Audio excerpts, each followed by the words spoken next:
Practice set 46. पहिलं गणित बघूया. अ page of a calendar is 45 centimetre long and 26 wide. What is it's area? मराठीत बघूया या गणिताचा अर्थ. बघा, एका दिनदर्शिकेच्या पानाची लांबी 45 सेंटीमीटर व रुंदी 26 सेंटीमीटर आहे, तर त्याचे क्षेत्रफळ काढा, असा प्रश्न आहे. सुरुवातीला आपण दिलेल्या गोष्टी लिहून घेऊया. बघा, length of a page of calendar. कॅलेंडरचं जे पेज आहे त्याची लांबी किती आहे बघा, 45 सेंटीमीटर, 45 सेंटीमीटर. दिनदर्शिकेच्या पानाची लांबी बरोबर 45 सेंटीमीटर. त्या पानाची रुंदी म्हणजे breadth of page is equal to 26 centimetre, म्हणजे त्या पानाची रुंदी किती आली, 26 सेंटीमीटर. आता त्या पानाचं क्षेत्रफळ काढायचं आहे, म्हणजे त्या कॅलेंडरचं किंवा दिनदर्शिकेचं पान आहे ते पान आयताकृती आहे, म्हणून आयताच्या क्षेत्रफळाचं सूत्र या ठिकाणी आपल्याला वापरायचं आहे. म्हणजेच area of a page of calendar is equal to length into breadth. म्हणजेच कॅलेंडरच्या किंवा दिनदर्शिकेच्या पानाचे क्षेत्रफळ बरोबर लांबी गुणिले रुंदी. आता त्या पानाची लांबी आहे 45 आणि रुंदी आहे 26, म्हणजे त्यांचा गुणाकार 45 गुणिले 26, त्यांचा गुणाकार येतो 1170 स्क्वेअर सेंटीमीटर आणि 1170 चौरस सेंटीमीटर मराठीमध्ये. दुसरं गणित बघूया. प्रॅक्टिस सेट 46, सराव संच 46 मधलं दुसरं गणित.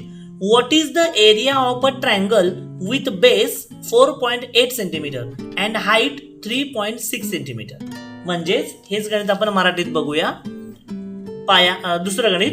पाया 4.8 सेमी व उंची 3.6 सेमी असणाऱ्या त्रिकोणाचे क्षेत्रफळ काढा. आता या ठिकाणी आपल्याला त्रिकोणाचं क्षेत्रफळ काढायचंय. आता दिलेल्या गोष्टी मी या ठिकाणी लिहून घेतलेल्या आहे बघा. इंग्लिश मिडियमच्या विद्यार्थ्यांसाठी आणि मराठी मिडियमच्या विद्यार्थ्यांसाठी असं दोन्ही विद्यार्थ्यांच्या सोयीसाठी एकदा इंग्लिश मधून आणि नंतर मराठीत लिहून घेतलेलं आहे. बघा, base of triangle is equal to 4.8 centimetre, म्हणजे त्रिकोणाचा पाया बरोबर 4.8 centimetre. Height of triangle is equal to 3.6 centimetre, म्हणजे त्रिकोणाची उंची बरोबर 3.6 सेंटीमीटर. आता आपण त्रिकोणाचं क्षेत्रफळ काढूया. बघा, area of triangle is equal to 1/2 into base into height. म्हणजेच त्रिकोणाचे क्षेत्रफळ बरोबर 1/2 गुणिले पाया गुणिले उंची. पाया आणि उंची त्यांनी दिलेली आहे, ते आपण सूत्रात टाकूया. बघा, 1/2 गुणिले 4.8 पाया आहे गुणिले 3.6 ही उंची आहे. आता आपण काय करूया, या दोनांनी 4.8 किंवा 3.6 या दोन्हीपैकी एका संख्येला आपण काय करायचंय, भाग लावायचंय. इथं भाग लावूया पायाला, बे एके बे, इथं भाग लावूया, बे दोन्ही 4 हा पॉइंट आहे तसा मी वर देतो आणि बे चोक 8, म्हणजे वरती काय उरलं बघा, 1 गुणिले 2.4 गुणिले 3.6 मी खाली लिहून घेतले बघा. इथं 2.4 गुणिले 3.6 आणि यांचा गुणाकार केल्यानंतर उत्तर येतं 8.64 स्क्वेअर सेंटीमीटर.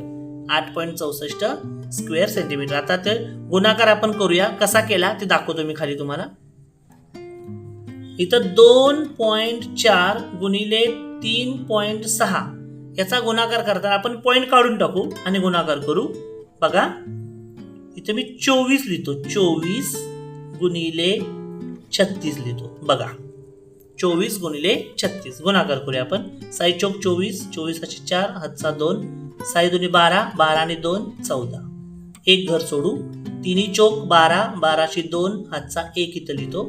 3 2 6, 6 आणि 1 7 इथं लिहितो. यांची करतो बेरीज. बघा बेरीज किती येते, 4 4, 4 आणि 2 6, 7 आणि 1 8. आता आपण वरती जाऊया. इथं बघा, इथं पॉइंटच्या उजवीकडे एक घर आहे आणि इथं पॉइंटच्या उजवीकडे एक घर आहे, म्हणजे एकूण पॉइंटच्या उजवीकडे टोटल घरं किती झाली, 2. म्हणून या उत्तराला काय करायचं, 2 घरं उजवीकडून डावीकडे सोडायची आणि पॉइंट द्यायचा. हे पहिलं घर, हे दुसरं घर, इथं पॉइंट द्यायचा, म्हणजे उत्तर आलं 8.64. ते मी या ठिकाणी लिहिलं 8.64 चौरस सेंटीमीटर. हे आहे उत्तर.